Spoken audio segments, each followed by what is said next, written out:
Selamat pagi, selamat tahun baru 2023. Saya Pendeta Yahya.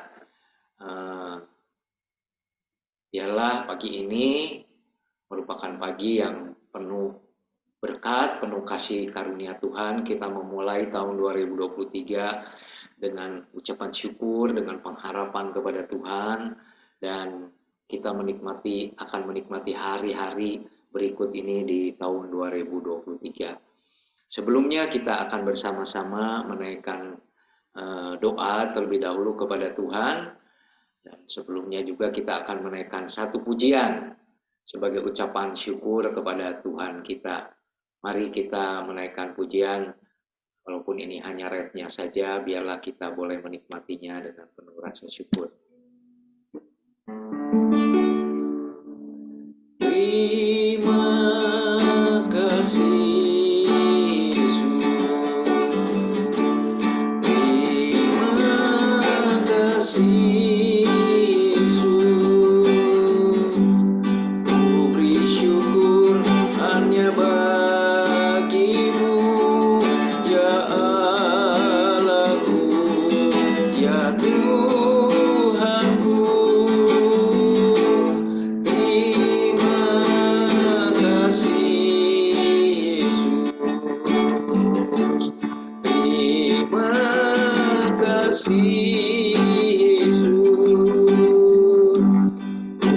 syukur hanya bagimu.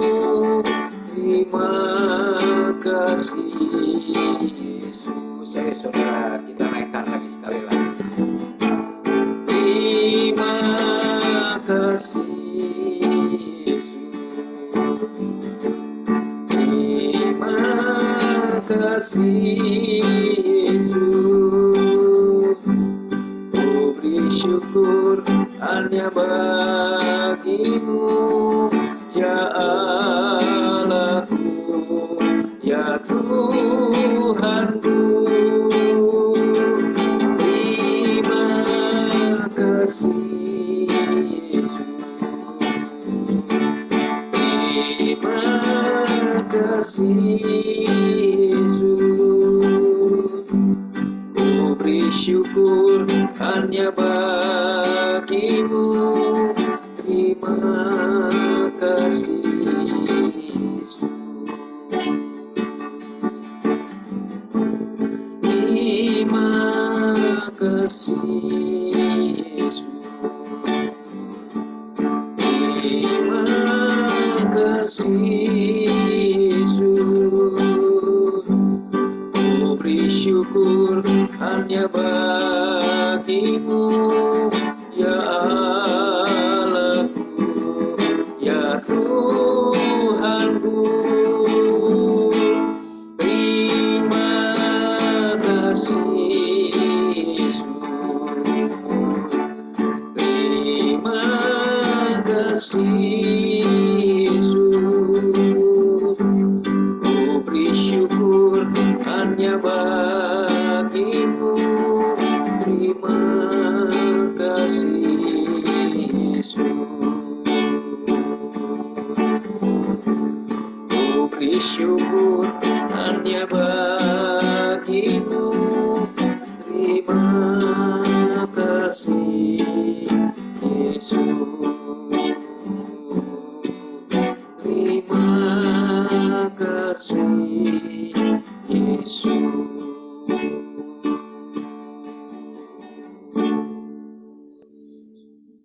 Ya Bapa, di dalam nama Tuhan Yesus kami mengucap syukur atas kasih anugerah yang telah Engkau limpahkan kepada kami. Betapa baiknya, betapa luar biasanya pemeliharaan Tuhan di sepanjang 2022. Ada suka duka, ada kegembiraan, ada kesedihan, ada kekecewaan, ada ketakutan, ada kekhawatiran.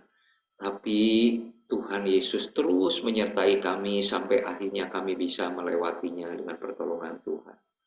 Kadang kami takut, kami gentar, tetapi dengan penyertaan Tuhan kami sudah sampai, kami akan memulai tahun 2021-23 ini pada hari ini dengan penuh ucapan syukur.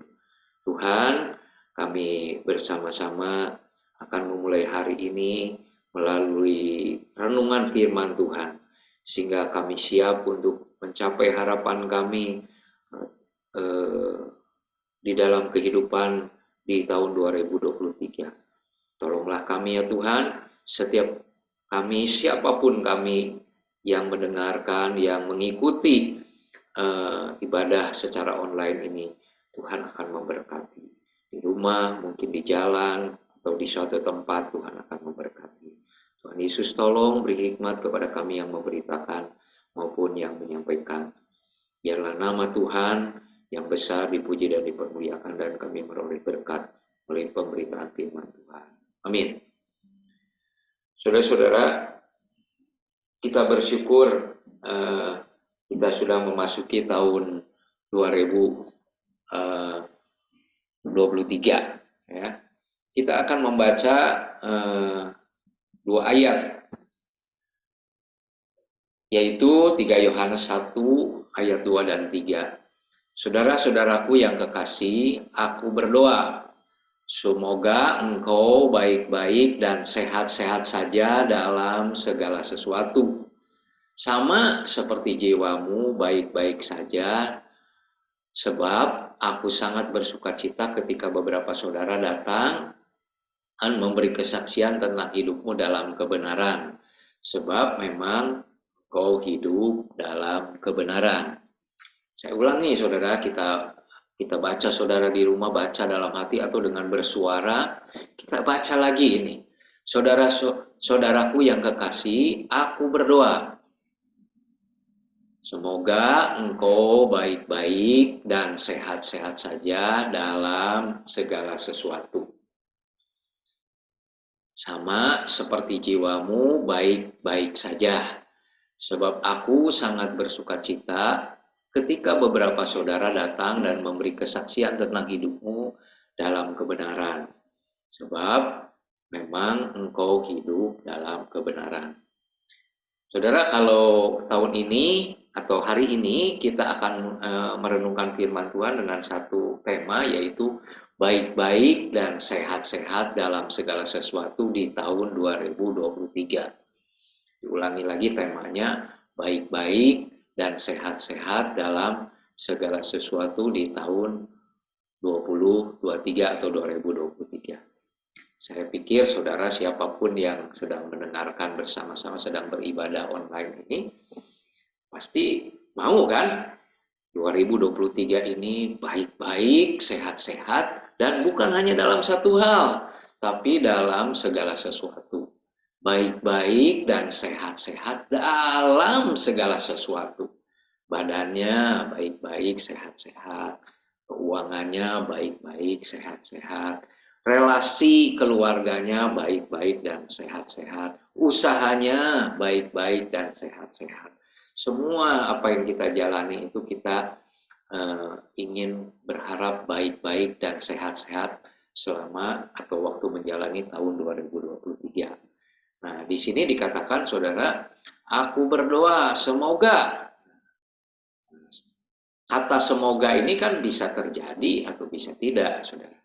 Nah, tentu kita pengen baik-baik dan sehat-sehat dalam segala sesuatu. Nah, kita akan melihat bagaimana sih rahasianya supaya bisa hidup itu baik-baik dan sehat-sehat saja dalam segala sesuatu. Saudara, kalau kita boleh memilih, kita tidak mau menangis, kita mau ketawa. Kalau kita boleh memilih, kita mau selalu sehat. Kita tidak mau sakit sedikit pun. Kalau kita usaha, kita tidak mau rugi. Kita tidak mau omset penjualannya menurun, kita mau omset penjualannya makin bertambah. Semua upaya-upaya kita pengen berhasil. Dan firman Tuhan menjadikan kita harapan baik-baik dan sehat-sehat saja dalam segala sesuatu itu tidak menjadi omong kosong. Apabila saudara dan saya mengerti firman Tuhan.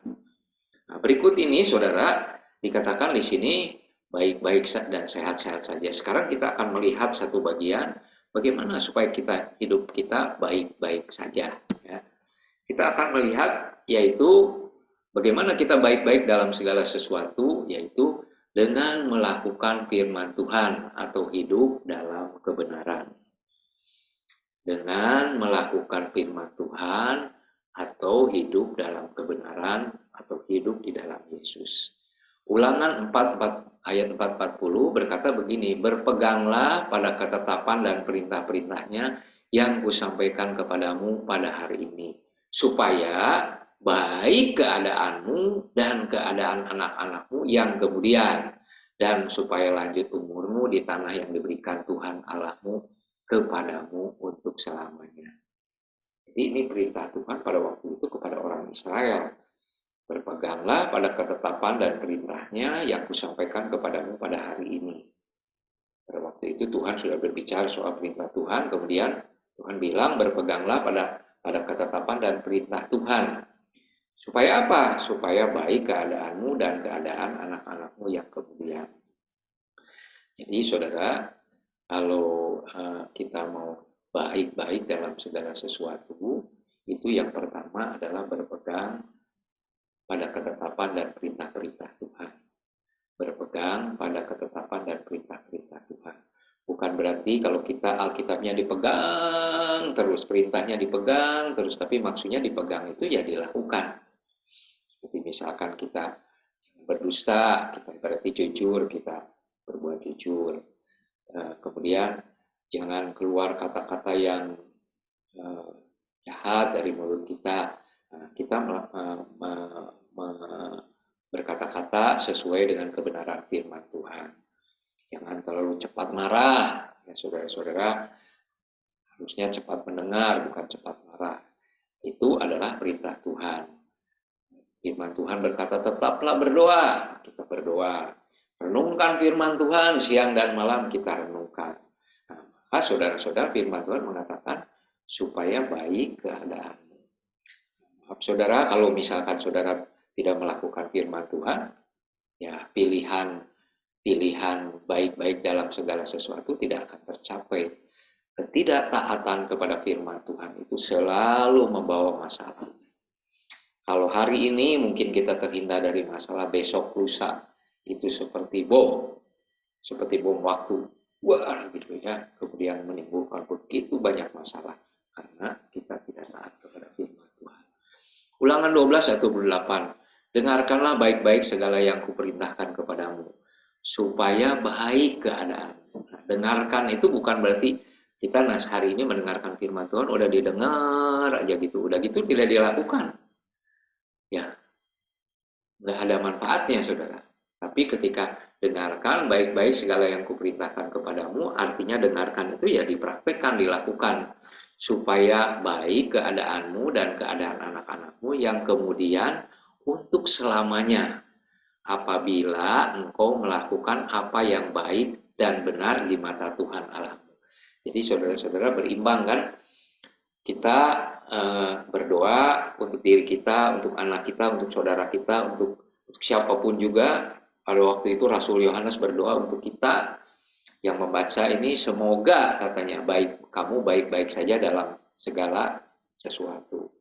Nah, perimbangannya itu, kata semoga itu menjadi sesuatu yang kemudian kita alami ketika ini saudara, apabila engkau melakukan apa yang baik. Kan kita pengen baik. Nah, sekarang kita melakukan yang baik. Jadi berimbang, bukan? Masa kita pengen baik-baik, tapi kita melakukan yang jahat, melakukan yang nggak benar. Ya. Nah, mungkin, saudara. Ya. Jadi apabila engkau melakukan apa yang baik dan benar di mata Tuhan Allah. Jadi, saudara, rahasia pertama supaya hidup di 2023 ini baik-baik dalam segala sesuatu, ini firman Tuhannya. Apabila engkau melakukan firman Tuhan, melakukan apa yang baik dan benar di mata Tuhan. Kadang apa yang baik dan benar itu tidak disukai oleh orang. Bahkan adik kita mungkin tidak suka, kakak kita tidak suka, teman kita nggak suka. Karena kata firman Tuhan begini, saudara, terang itu sudah datang ke dunia. Tetapi manusia itu lebih senang kegelapan. Kenapa? Sebab perbuatan mereka jahat. Jadi ketika saudara memberikan contoh, memberikan satu keteladanan atau bertindak benar dalam kehidupan ini, saudara akan mengalami hal-hal yang dalam tanda kutip tidak baik. Kenapa? Karena reaksi orang nggak suka kepada kita. Misalkan di satu perusahaan secara umum orang-orang itu kebanyakannya misalkan di tempat kita kerja itu pada korupsi, kemudian kita tidak korupsi. Wah, saudara dijauhi, akan dihina-hina, akan disindir-sindir dan seterusnya. Tetapi saudara, itu adalah bagian dari kehidupan kita. Baik-baik itu bukan berarti nggak ada orang yang nggak suka karena kita berbuat baik. Tetapi ketika kita baik dan benar di mata Tuhan, itu jauh lebih penting. Karena yang membuat baik-baik dan dalam segala sesuatu itu ya Tuhan yang menjamin kehidupan kita. Sekali lagi, poin pertama, bagaimana supaya saudara-saudara hidup baik-baik dalam segala sesuatu adalah melakukan firman Tuhan atau melakukan apa yang baik dan benar di mata Tuhan. Yang berikutnya, saudara, di mana ada kebenaran, di situ akan tumbuh damai sejahtera. Dan akibat kebenaran ialah ketenangan, ketentraman untuk selama-lamanya. Saudara perhatikan di sini, di mana ada kebenaran, di situ akan tumbuh damai sejahtera.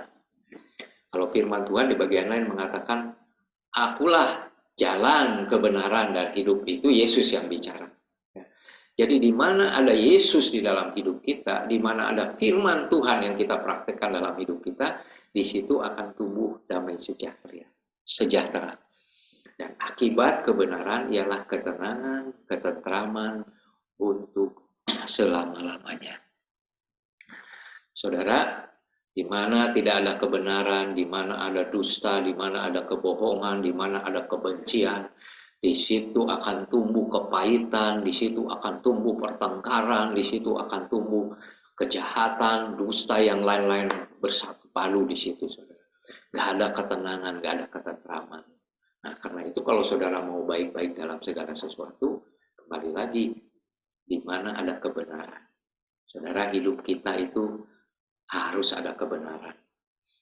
Hidup kita sehari-hari, berkeluarga, sekolah, kuliah, bekerja, berusaha, harus ada kebenaran. Maka di dalamnya akan tumbuh damai sejahtera. Barangkali karena saudara jujur dalam usaha, saudara jujur dalam bekerja, sungguh-sungguh dalam bekerja, barangkali ya, dibandingkan orang yang tidak jujur, bahkan orang yang korupsi, sepertinya hidup mereka lebih senang, lebih sejahtera. Mereka bisa beli ini, beli itu. Saudara hidup dengan cukup saja. Ya. Tetapi kata firman Tuhan di sini, di mana ada kebenaran, di situ akan tumbuh damai sejahtera. Dan akibat kebenaran ialah ketenangan dan ketentraman untuk selama-lamanya. Saudara, di sini dikatakan damai sejahtera, ketenangan, ketentraman itu bukan karena saudara terhindar dari sakit penyakit, bukan karena saudara banyak uangnya, bukan karena saudara segala bisa beli, bukan. Tapi ada kebenaran, karena ada kebenaran di situ akan tumbuh damai sejahtera, ketenangan, ketentraman untuk selama-lamanya. Bukankah itu keadaan yang baik-baik ya, saudara ya? Kalau kita ada damai sejahtera di rumah, di tempat kerja, di tempat usaha, waktu kumpul keluarga ada damai sejahtera, ada ketenangan, ada ketentraman, saling mengasihi satu dengan lain. Bukankah itu keadaan yang baik? Kenapa? Karena melakukan firman Tuhan. Yesaya 48 ayat 18, sekiranya engkau memperhatikan perintah-perintahku, maka damai sejahteramu. Nah ini, damai sejahteramu akan seperti sungai yang tidak pernah kering. Artinya terus saudara, akan ada damai sejahtera.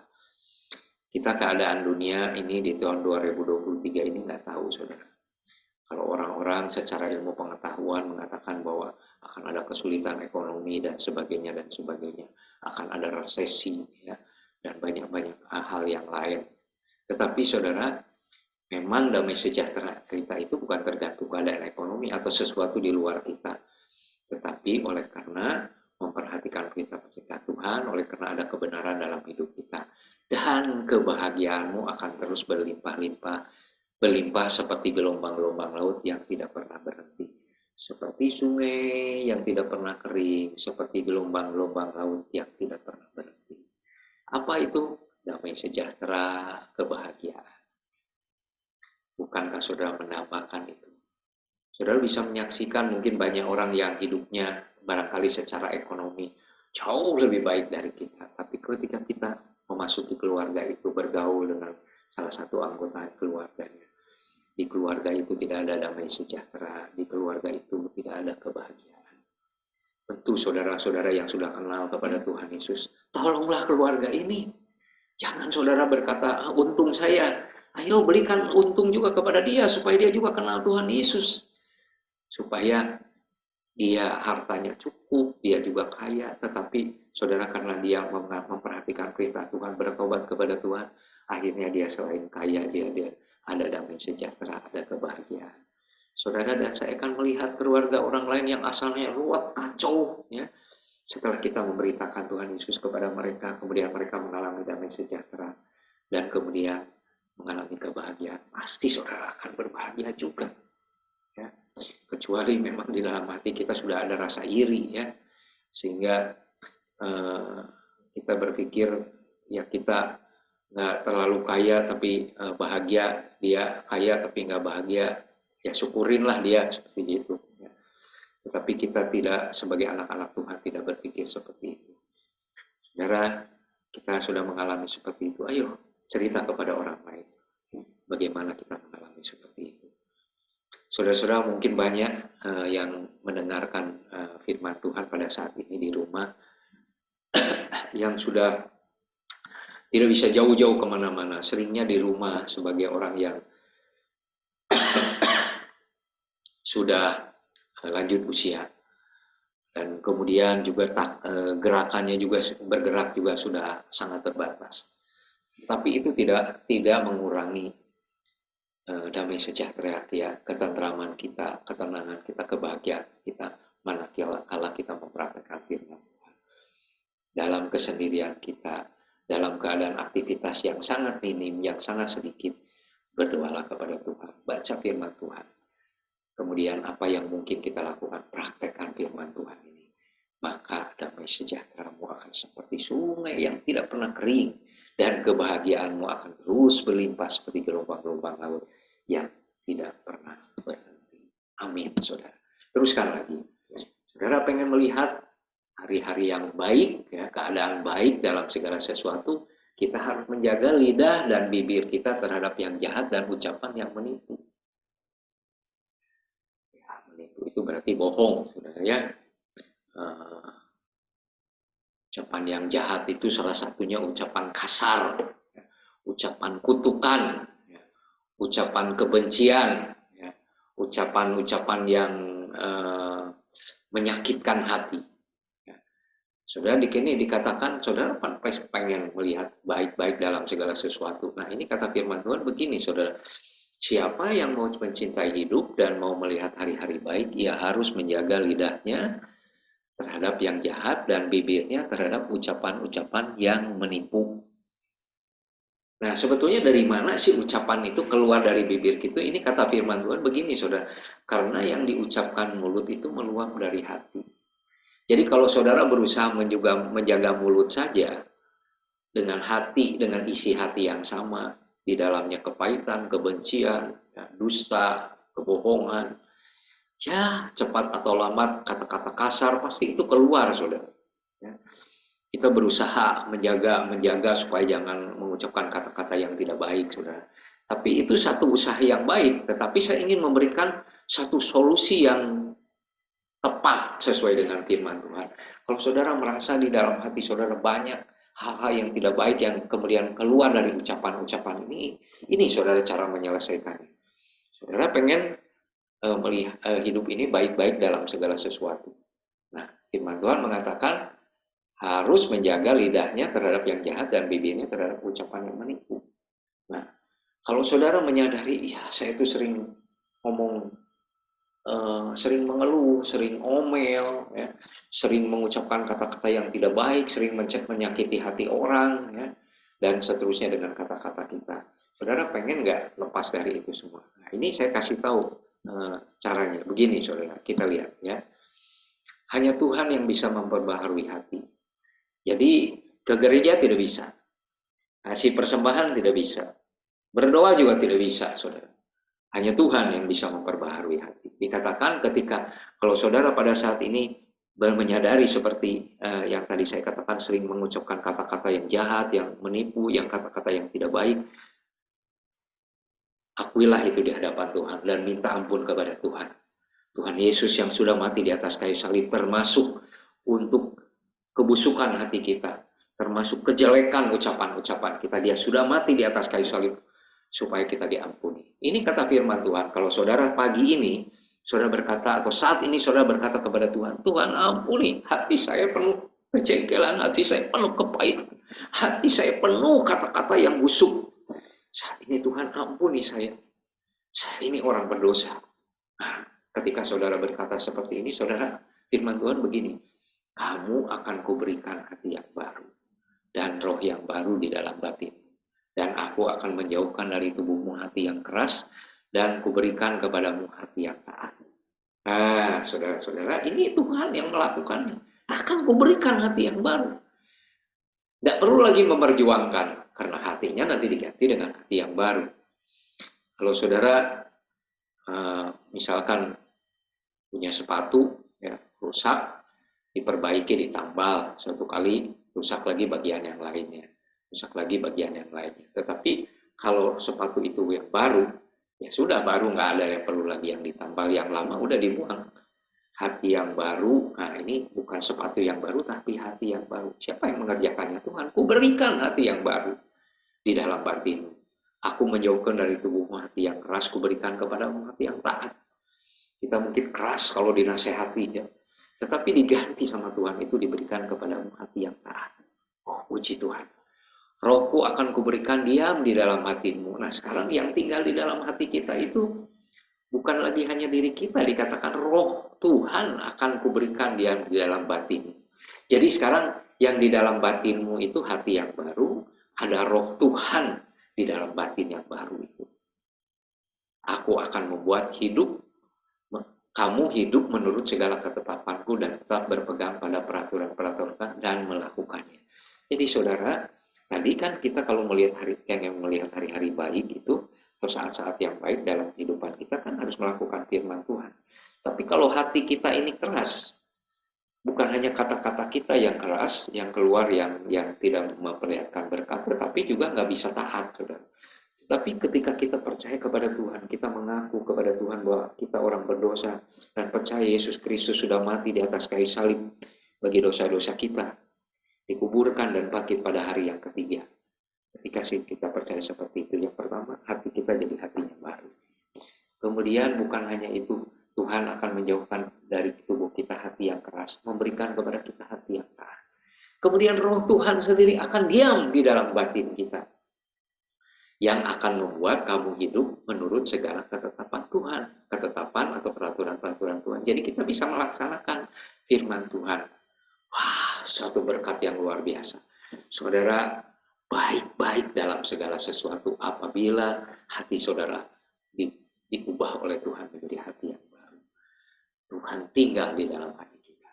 Selanjutnya saudara, kita lihat lagi apa rahasianya kita bisa menikmati hati yang hidup yang baik-baik saja dalam segala sesuatu dan sehat-sehat saja dalam segala sesuatu. Kita teruskan. Hidup mengandalkan Tuhan. Jadi tadi yang pertama, saudara, melakukan firman Tuhan. Yang kedua, menjaga lidah mulut kita dari ucapan yang jahat dan menipu. Yang ketiga sekarang, kalau kita ingin baik-baik dalam hidup, baik-baik dalam segala sesuatu, hidup mengandalkan Tuhan.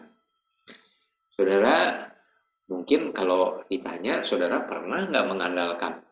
Misalkan kalau anak mengandalkan papa, mengandalkan mama, orang tua mengandalkan anak, pegawai mengandalkan majikan, majikan mengandalkan pegawai, ya.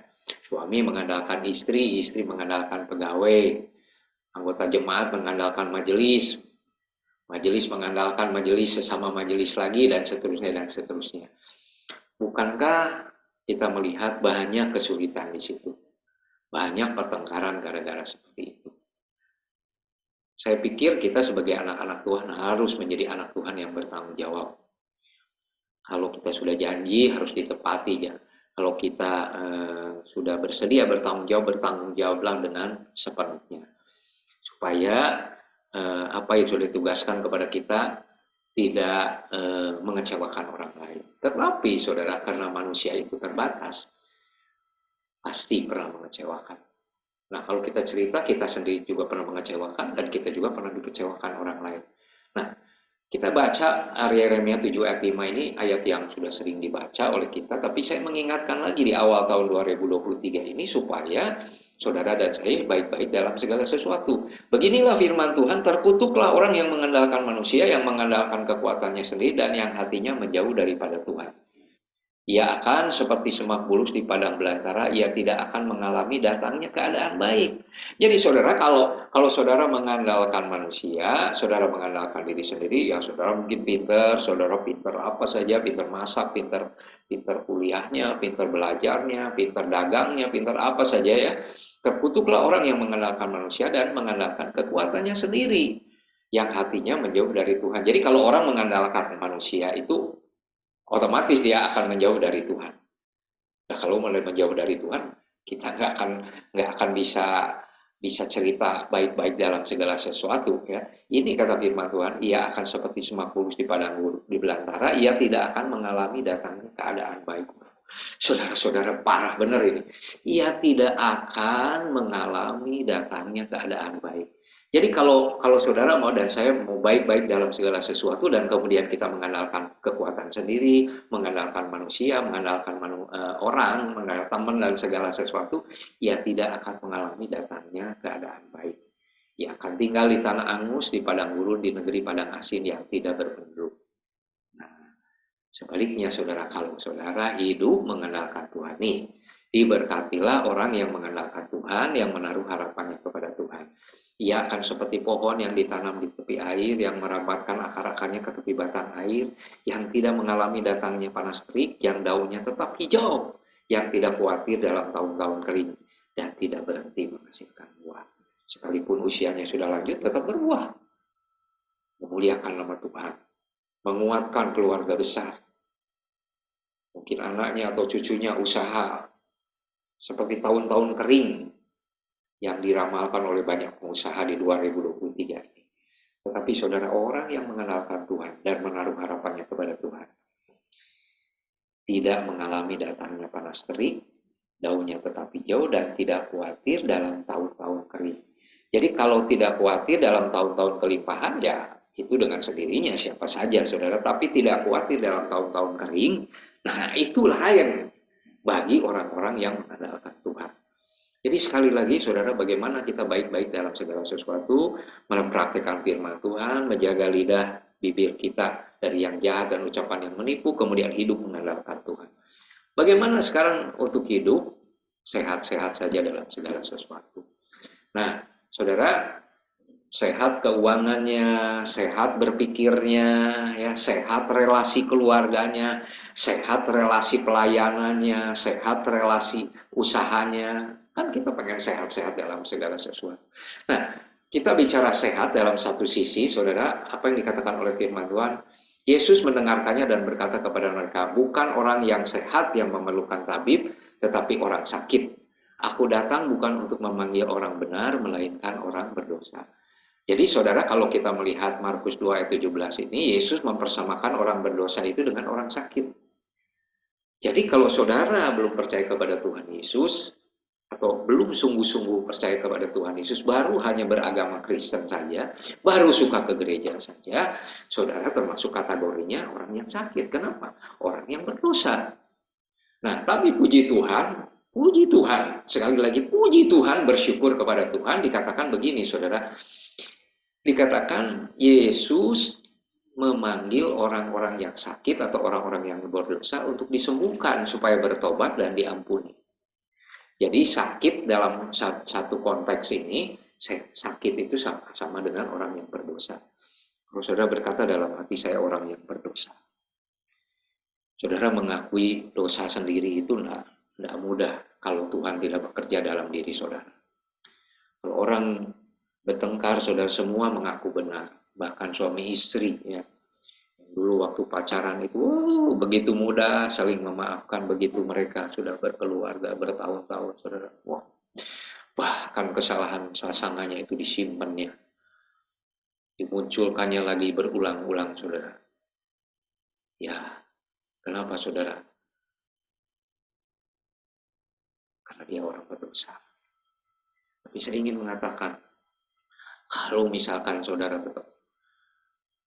Tuhan tetap menyimpan dosa saudara di dalam catatannya Tuhan. Kita semua tidak akan ada yang selamat. Seorang pun tidak ada yang selamat. Tapi puji Tuhan, Yesus memanggil orang berdosa. Yesus memanggil orang yang sakit. Yesus memanggil. Bukan untuk dihukum. Bukan untuk disalah-salahin. Bukan untuk ditekan. Tetapi dia memanggil untuk memberikan kasih karunia-Nya. Untuk mengampuni kita. Kalau saudara mau percaya. Sekali lagi Tuhan Yesus. Dia sendiri sudah mati di atas kayu salib untuk dosa-dosa kita. Dikuburkan dan bangkit pada hari yang ketiga. Dan siapa yang percaya kepadanya beroleh pengampunan dosa. Artinya kalau kita beroleh pengampunan dosa, kita disembuhkan secara jiwa kita. Kalau saudara mengalami juga sakit secara jasmani, saudara bisa berdoa kepada Tuhan. Menerima kesembuhan dari Tuhan. Tuhan mengatakan, firman Tuhan mengatakan, oleh bilur-bilurnya, kamu sudah sembuh. Terimalah kesembuhan dari Tuhan. Tapi saudara, ada orang yang mungkin sehat, tapi jiwanya sakit karena dia adalah orang berdosa. Hidupnya tidak akan sehat-sehat saja. Hidupnya tidak akan baik-baik saja. Tapi ketika dia mulai mengakui dia sebagai orang berdosa, diampuni oleh Tuhan, dia akan mengalami tadi, diberikan hati yang baru, diberikan roh yang baru di dalam batinnya. Yesus tinggal di dalam hidupnya. Dia mulai hidup dengan hidup yang baru. Sudah sembuh, jiwanya dia sudah sembuh. Cara berpikirnya, saudara, disesuaikan dengan firman Tuhan. Kita tidak selesai hanya dalam satu langkah.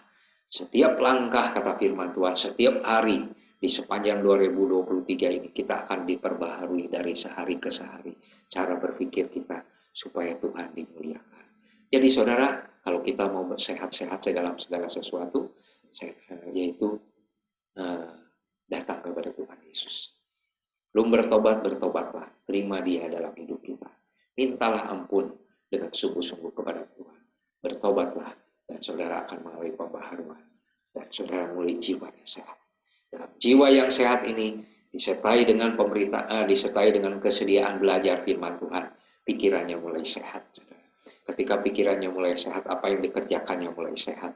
Ketika apa yang dikerjakannya mulai sehat juga, ucapannya mulai sehat. Tidak lagi isinya hal-hal yang menyakitkan hati orang lain. Tidak lagi hal-hal yang meremukkan hati sendiri atau meremukkan hati orang lain. Karena dia sudah sehat sekarang. Dia bisa bergaul dengan orang dengan baik, dengan pertolongan Tuhan. Kita teruskan lagi bagaimana supaya kita sehat-sehat dalam segala sesuatu. Berpegang pada ajaran yang sehat. Jadi kalau saudara mau sehat, saudara-saudara yang sudah lama percaya kepada Tuhan Yesus, saudara-saudara yang baru hari ini percaya kepada Tuhan Yesus, kita itu kalau mau sehat harus ajarannya sehat. Nah, begini saudara kita baca ya, jika seorang mengajarkan ajaran lain yang tidak menurut perkataan sehat, yakni perkataan Tuhan kita Yesus Kristus dan tidak menurut ajaran yang sesuai dengan ibadah kita, yaitu firman Tuhan atau Alkitab, ya, ia adalah seorang yang berlagak tahu. Jadi dia bikin ibadah buatannya sendiri, saudara. Dia bikin prinsip-prinsip buatannya sendiri. Ya. Ia adalah seorang yang berlagak tahu, padahal tidak tahu apa-apa. Ya, saudara, kita tertarik ya pada orang yang pintar ngomong. Tapi hati-hati, banyak yang orang pintar ngomong itu pembual, saudara. Tidak berbicara hal-hal yang benar, tapi hanya bualan saja. Ya. Hanya omong kosong saja. Ya. Nah, di sini dikatakan orang-orang seperti itu penyakitnya ialah mencari-cari soal dan bersilat kata. Bukan bersilat pakai pedang, bersilat kata. Pintar-pintar ngomong, ya. Yang menyebabkan dengki, cedera, fitnah, curiga, percekcokan antara orang-orang yang tidak lagi berpikir sehat dan yang kehilangan kebenaran dan mengira ibadah itu adalah suatu sumber keuntungan. Jadi saudara lihat di sini ya, kalau kita itu tidak mengikuti pengajaran yang benar, yang akan menimbulkan apa? Dengki, cedera, fitnah, curiga, percekcokan, dan kemudian antara orang-orang yang tidak lagi berpikir sehat. Jadi kalau mau berpikir sehat, itu kan tadi udah dibilang itu harus bertobat. Nah, kalau kita berkata saya sudah bertobat. Nah, kalau bertobat kata firman Tuhan setelah kita bertobat itu, perbaharuilah akal budimu, sesuaikan itu dengan firman Tuhan supaya kamu tahu yang berkenan kepada Tuhan, yang baik dan yang sempurna. Jadi berpikir sehat itu harus menerima ajaran yang sehat. Kalau ajarannya nggak sehat, berpikirnya nggak sehat. Kalau berpikirnya nggak sehat, kata-katanya nggak sehat. Kalau kata-katanya nggak sehat, hubungannya jadi nggak sehat, alias sakit. Ya. Jadi kalau mau kita sehat-sehat dalam segala sesuatu itu harus berpegang pada ajaran yang sehat. Saudara bisa lihat YouTube di mana saja, kapan saja, mau mendengar pengajaran siapa saja, tetapi kembali lagi saudara, dengan aneka ragam pengajaran yang saudara bisa dengar itu ketika saudara tidak pernah mendengar firman Tuhan, tidak membaca firman, maksud saya tidak membaca firman Tuhan secara pribadi, menyelidiki firman Tuhan secara pribadi, maka saudara akan mudah sekali diselewengkan kepada pengajaran-pengajaran yang tidak sehat. Saudara, pada umumnya kita akan suka pengajaran yang kita cocok, yang kita senang, yang waktu iya benar seperti ini. Tetapi saya ingin mengatakan tidak semua pengajaran yang cocok buat diri kita itu sesuai dengan Alkitab. Tidak semua pengajaran yang menyenangkan, yang sesuai dengan logika itu kemudian sesuai dengan firman Tuhan. Bahkan firman Tuhan itu memberitahu kepada kita apa yang dianggap bagus oleh dunia ini, apa yang dianggap pintar oleh dunia ini, saudara, justru itu merupakan kebodohan di hadapan Tuhan. Justru orang-orang yang mungkin di dalam imannya itu kelihatan seperti bodoh, tetapi orang ini sebetulnya dia menjadi orang sehat, yaitu orang yang memegang firman Tuhan secara utuh. Bukan hanya ayat, potongan-potongan ayat, bukan hanya bagian-bagian tertentu, tetapi menerima Alkitab secara keseluruhan. Sehingga ajaran yang dia terima itu ajaran yang sehat, maka hidupnya menjadi sehat. Cara komunikasinya juga sehat. Peganglah segala sesuatu yang telah engkau dengar daripadaku. Ini Rasul Paulus yang mengatakan, dan dia itu meneladani Kristus. Ya. Jadi walaupun dia berkata, peganglah segala sesuatu yang telah engkau dengar daripadaku sebagai contoh ajaran yang sehat. Saudara bisa membaca surat Rasul Paulus ini dan rasul-rasul yang lainnya. Lakukanlah itu di dalam iman, kasih dalam Kristus Yesus. Jadi saudara, kalau saudara mau sehat-sehat dalam segala sesuatu, tadi kalau kita sakit karena kita ini orang berdosa, bertobatlah. Yang kedua, saudara, setelah kita bertobat atau setelah kita lama menjadi orang yang percaya kepada Tuhan, jangan sembarang mendengarkan ajaran. Jangan sembarang menerima pengajaran.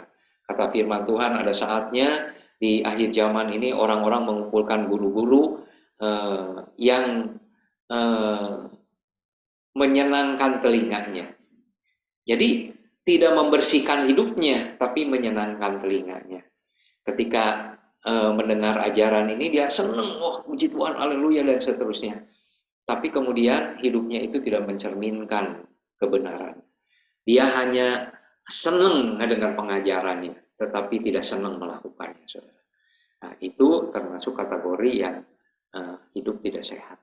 Mau sehat-sehat, saudara, terimalah ajaran yang sehat. Baca Alkitab dengan sungguh-sungguh, berdoa dengan tekun kepada Tuhan. Selanjutnya, saudara, sebagai terakhir kesimpulan kita, baik-baik dan sehat-sehat dalam segala sesuatu. Itu harapan kita, bukan? Diulangi lagi saya baik-baik dan sehat-sehat dalam segala sesuatu. Caranya yang pertama melakukan firman Allah. Yang kedua menjaga mulut dan lidah kita dari segala sesuatu yang jahat dan menipu. Kemudian hidup mengandalkan Tuhan. Hidup mengandalkan Tuhan. Yang keempat bertobat kepada Tuhan apabila kita belum bertobat. Yang kelima berpegang pada ajaran yang sehat atau Alkitab. Saya ini sedang mengajar kepada saudara pada saat ini. Saudara harus memeriksanya apakah pengajaran saya ini benar atau tidak sesuai dengan Alkitab. Sepanjang yang saya usahakan, saya mengajar benar.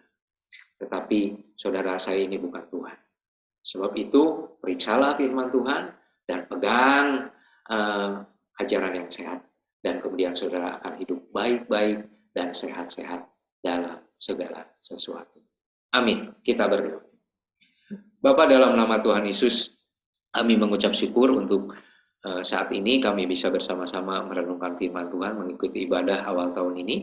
Kami berdoa sekali lagi Tuhan, kami semua tentu berharap 2023 ini mulai hari ini baik-baik dan sehat-sehat dalam segala sesuatu. Semuanya Tuhan, semuanya, segala sesuatu baik-baik dan sehat-sehat. Keluarga, keuangan, usaha, pekerjaan, pelayanan, semuanya Tuhan. Dan kami sungguh ingin seperti itu. Biarlah harapan kami itu bukan harapan kosong, karena kami melakukan bagian kami. Selain kami berdoa, kami hidup dalam firman Tuhan. Kami melakukan firman Tuhan. Kami menjaga mulut kami. Kami tidak asal ngomong. Hidup kami mengandalkan Tuhan, bukan mengandalkan manusia. Hidup kami bertobat kepada Tuhan dan berpegang pada ajaran-ajaran yang sehat. Sebab itu Tuhan, 2023 kami sudah siap menjalaninya. Kami senang Tuhan, bahwa Tuhan kalau kami bertobat itu Tuhan tinggal di dalam batin kami. Kami akan menjalani 2023 bersama dengan Tuhan, tidak sendiri. Barangkali di 2023 ini kami akan ditinggalkan oleh teman pengusaha, kami akan ditinggalkan oleh sahabat, kami ditinggalkan oleh orang tua, kami ditinggalkan oleh anak atau siapapun juga. Tapi kalau Tuhan tinggal di dalam batin kami. Kami tidak ditinggalkan. Kapanpun kami mungkin di 2023 ini akan menangis, akan mengalami kesedihan. Tapi itu tidak membuat kami menjadi sakit, menjadi tidak baik. Tetapi semua dijalani dengan baik-baik dan sehat-sehat saja. Karena Tuhan menyertai kami. Kami tahu Tuhan, kami tidak bisa memilih hanya salah satu saja dalam hidup kami. Tetapi ketika kami memasuki hal-hal yang menurut kami kurang baik, tetapi ketika Tuhan mau supaya kami lewat itu, kami tahu mungkin melewati pencobaan, melewati kesulitan, melewati kesukaran-kesukaran, tapi tahu kami, karena Tuhan sayang kepada kami, Tuhan mengasihi kami, maka selepas itu tuh, pencobaan itu menjadi sesuatu yang membuat hidup kami lebih baik, hidup kami lebih sehat, hidup kami lebih bahagia, hidup kami lebih tenang, hidup kami melimpah dengan damai sejahtera. Terima kasih Tuhan, terima kasih Tuhan. Pada saat ini kami berdoa untuk setiap saudara-saudara kami yang mendengarkan saat ini. Dalam nama Tuhan Yesus, saudara-saudara kita angkat tangan kita kepada Tuhan. Terimalah berkat, kasih karunia dari Tuhan kita Yesus Kristus, Bapa yang kekal, dan di dalam persekutuan Roh Kudus. Ialah itu menjadi milik pusaka kita. Kita menikmatinya sepanjang 2023.